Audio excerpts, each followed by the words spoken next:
κόσμο τα ελληνικά άλογα. Οι ξένοι πρέπει να ξέρουν ότι έχουν έρθει στη μέκα του ελληνικού αλόγου, που είναι η Βόνιτσα. Πρέπει να χειροκροτήσετε όλοι τα ελληνικά άλογα. Η Βόνιτσα έχει εξελιχθεί και είναι η όαση που υπάρχουν τόσα πολλά ελληνικά άλογα, επιβίτορες και φοράδες. Δε καβαλάριδες βονιτσέοι από εδώ έχουν εξελιχθεί και είναι πάρα πολύ σπουδαίοι, όχι μόνο σαν καβαλάριδες αλλά και σαν εκτροφής αυτών των αλόγων. Θα πρέπει να ξέρουμε πάλι ότι χάρη στο μεράκι και στην επιμονή των Ελλήνων υπέων αυτά τα άλογα υπάρχουν και τα βλέπουμε.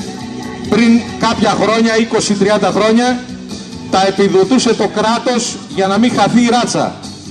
Τώρα πλέον βλέπουμε ότι αυτή η ράτσα έχει κυριαρχήσει, όχι τυχαία. Γιατί η Ελλάδα είναι ένα κακοτράχαλο μέρος, με ζέστη και πολύ κρύο, και όταν επιβιώνει και ο άνθρωπος και τα ζώα, αποκτάνε αυτή τη σκληράδα που λέμε και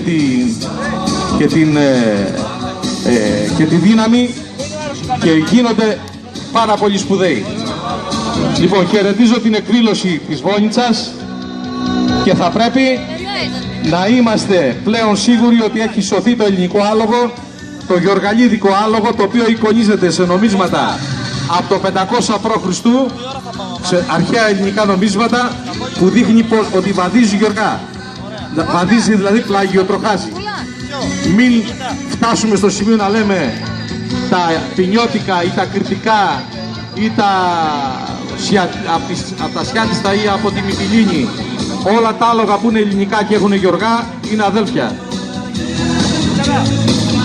Και ήθελα ένα χειροκρότημα για ένα σπουδαίο άνθρωπο της περιοχής σας, το Βαρδί.